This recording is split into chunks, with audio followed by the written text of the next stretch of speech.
Managing inventories. So inventory itself is any asset that is held for future use or sale. Any use or sale. We can have inventory on hand and we can use it to manufacture something, or we can sell it to our customers. Expenses of financing and maintaining inventories are a substantial part of the cost of doing business.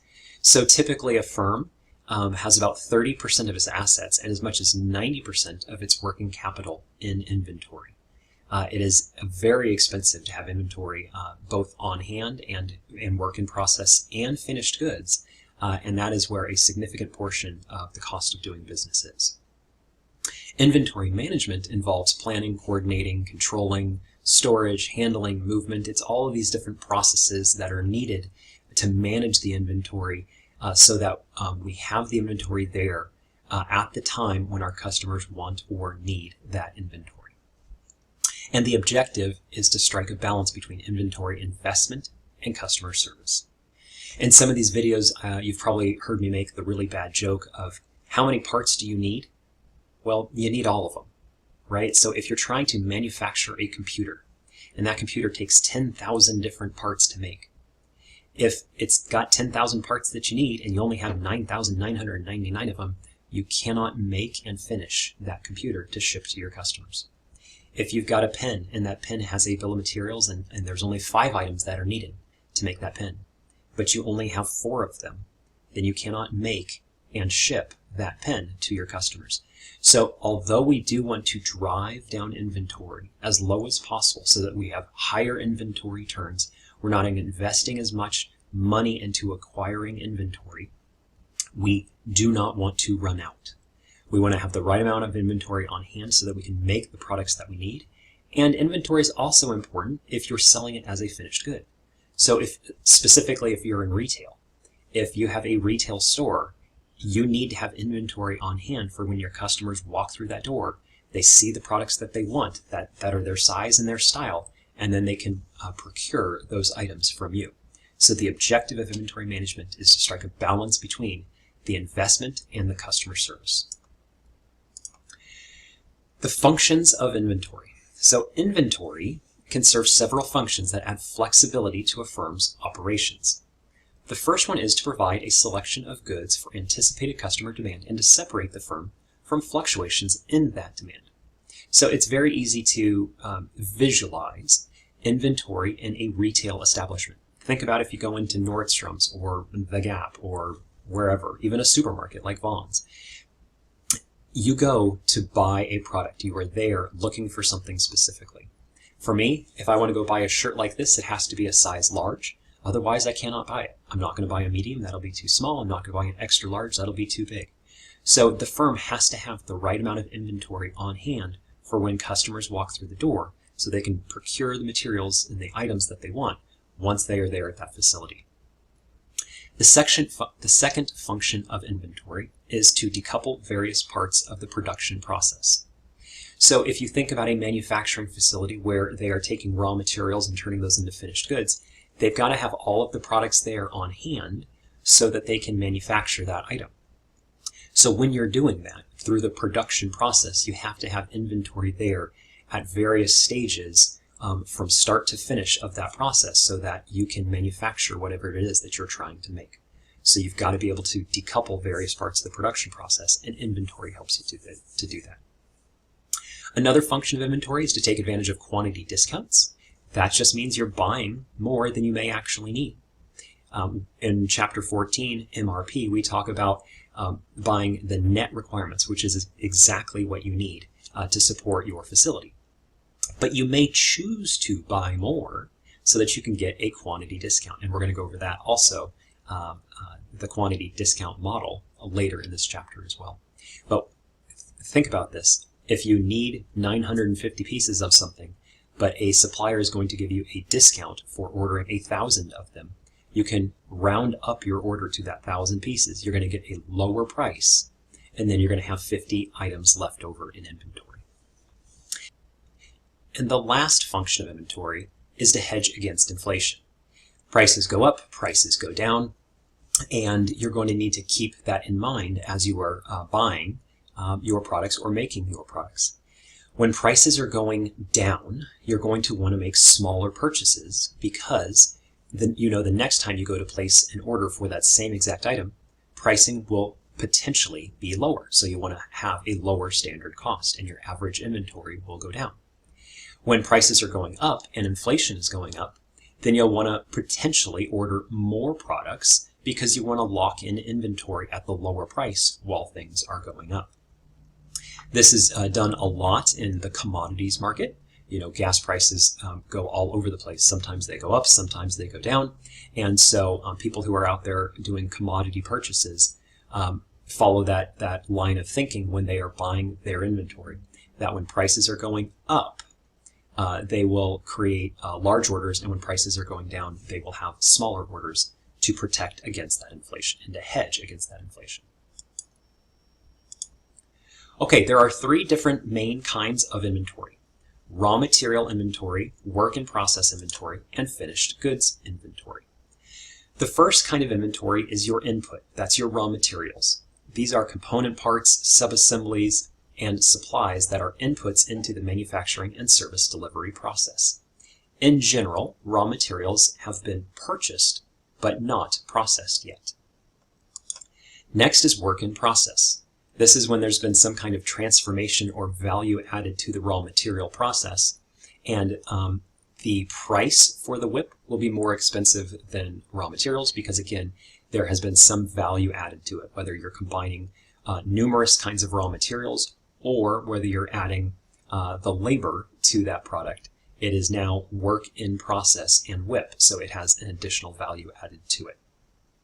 Work in process is defined as partially finished products in various stages of completion that are waiting further processing. Cycle time is one thing I want to point out real quick, and that's the time it takes for a product to be made. That is different than the lead time for a product. Lead time includes when you go ordering something, waiting for that order to be manufactured, shipping, and invoicing. So it can take a lot longer. Your lead time can be a lot longer than your cycle time. The cycle time is the time that it takes for a product to be made, and that is what cycle time is defined as. The last type of inventory that we have is finished goods. This is our output. Finished goods are completed products that are ready for distribution or sale to customers. So these can be, again, put on the shelf, waiting for someone to buy, or they can be shipped to distribution, which then goes on to various different stores, or finished goods can be sitting on the shelf like a retail store on the racks, ready for someone to come and buy them. So finished goods are completed products that are ready for distribution to sale to your customers. So real high level, raw material, that's your input. These are items that have been purchased but not processed. Work in process have undergone some kind of change but are not completed yet. And finished goods are your output. They are completed products that are ready for distribution or sale to customers. So in these next couple slides, these are not on Canvas, but I just want to show a couple pictures of the different kinds of inventory that you can see to help you visualize and conceptualize the different types of inventory. So my first example is the manufacturing of some jeans. So the raw material is literally that. It's cotton, it's cloth, it's uncut pieces of material that then go to the facility to be cut and sewn into the appropriate size. And then once they are done, that value has been added to the raw materials. It then becomes a finished good, and that is your output. That can be ready to be sold to customers. Next is a truck. If you think about a truck, a tire is an input. This is an example of a Toyota Tundra. That's the finished good. You can see this is the work in process is the manufacturing facility. You can see there's a whole bunch of robots and different things that are making this truck. That is work in process. And the raw materials, one of many, would be an example like a tire or a steering wheel or the windshield wipers. Those are all different raw materials that have been purchased but not processed yet. And so therefore they have not made it into the work in process portion of the manufacturing process. And then last but not least, if you look at even a sandwich shop, lettuce, mayonnaise, bacon, turkey, these are all things that have been purchased and are in inventory. Once you go and order your sandwich and they go through that very small production line, that is the work in process stage. So there's some transformation or value add to your product at that time. And then your finished good is the completed sandwich that is ready for you to eat. So quickly, let's touch upon cycle time and lead time. We'll go over more of these in the chapter on lean. But cycle time states that most of the time that work is in process, or 95%, is not productive time. So if you see the example provided by the textbook, you can see that this is a lumber mill, and they are making 2x4s. Just pretend they're going to Home Depot or something along those lines. So their input, their raw material, are these big pieces of cut lumber. Well, that lumber then sits and waits for inspection, and then it sits and it waits to be moved, and then it eventually does get moved, and it gets queued up by an operator who's setting up the cutting area. And all of that time, that is non-productive time, but that is time that it takes to make this product. The run time is when they're actually putting value into that piece of product, and it becomes the finished good, which is the 2x4s that you see on the far right of the screen. So this is cycle time. This is the time that it takes to manufacture or build that product. Lead time is always longer than cycle time. So lead time is when an order is received from a customer and then delivered to that customer. The cycle time is somewhere in between that, because the order is taken for production and then that order is completed. I've been asked this before. People have stated, what happens if you have the product in inventory? Well, if you have the product in inventory, your lead time is smaller because there is no cycle time under that scenario. But the manufacturer themselves still has a cycle count when they are, or a cycle time when they are manufacturing the product the first time. It's just been manufactured, so now it's sitting in finished good inventory. Okay, the different kinds of inventory management decisions. Inventory managers deal with two fundamental decisions, which are when to order items from a supplier or when to initiate production runs if the firm makes it on their own. The second decision is how much to order or produce each time a supplier or production order is placed. So inventory managers need to know when to order items and how much of that order to produce or to buy. These are the two fundamental decisions for inventory managers. A couple of things that they need in order to have an effective inventory management system are a system to keep track of that inventory. So how many pieces do we have on hand? How many pieces do we have on order? Most people do not keep the amount of inventory that they have written down on a piece of paper. It is typically done through an MRP system, which we'll go over in Chapter 14. Inventory managers have to know a reliable forecast of demand. Because what we're managing our inventory for at the top level is independent demand items, we have to have an accurate forecast of what items are on order and what items are coming in so that we can effectively manage that inventory. We need to know the knowledge of lead times. And again, we'll talk about this in Chapter 14 on MRP. But if you believe something takes 3 weeks to arrive, and instead when you go to place that order, the lead time is 5 weeks, you're now 2 weeks behind schedule. So you have to have accurate lead times so that you can keep track and manage your inventory. You've got to have reasonable cost estimates so that you have a good standard cost for all of the items that you have in inventory. And then last but not least, you have to have a classification system like ABC analysis, which will help you to classify your inventory and help you manage that inventory. We will track our inventory different ways based off of their ABC classifications. Okay, some inventory characteristics.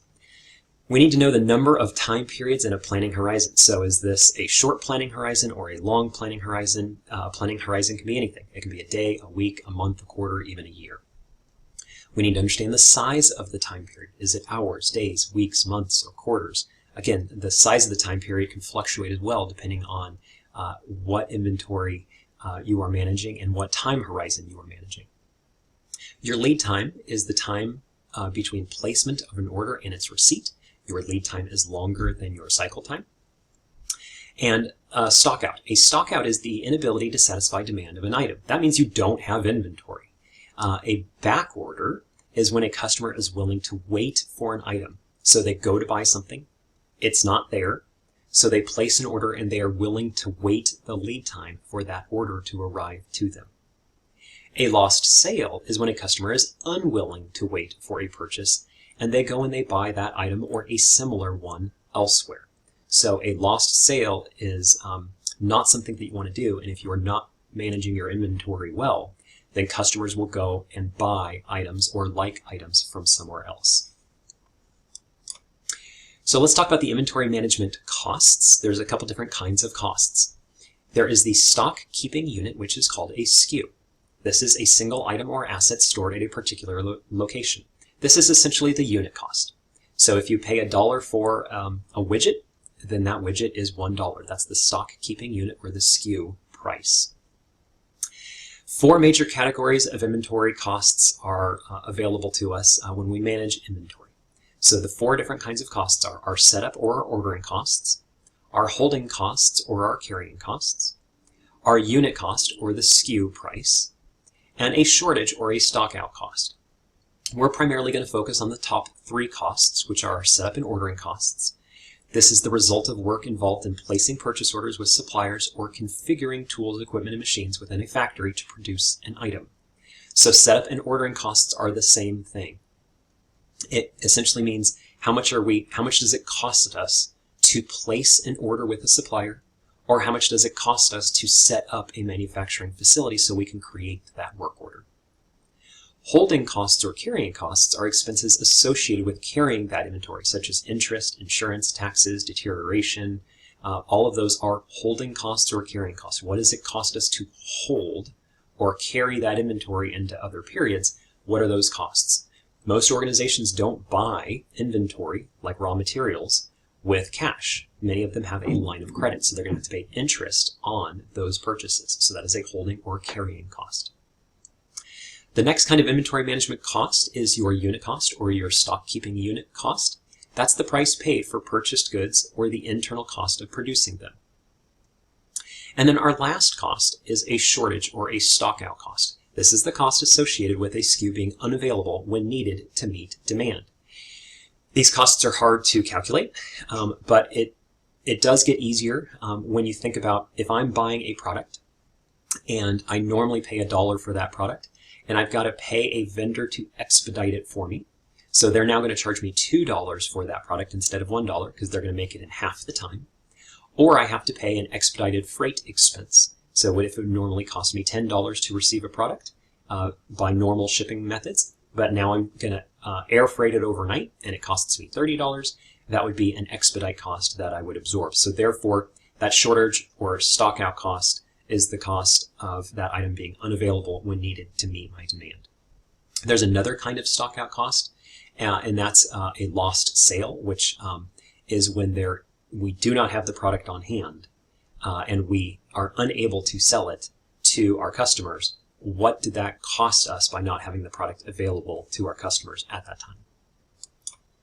Okay, the nature of demand is there's independent demand, dependent demand, static demand, and dynamic demand. We are going to be primarily working on independent demand in the chapter in inventory management.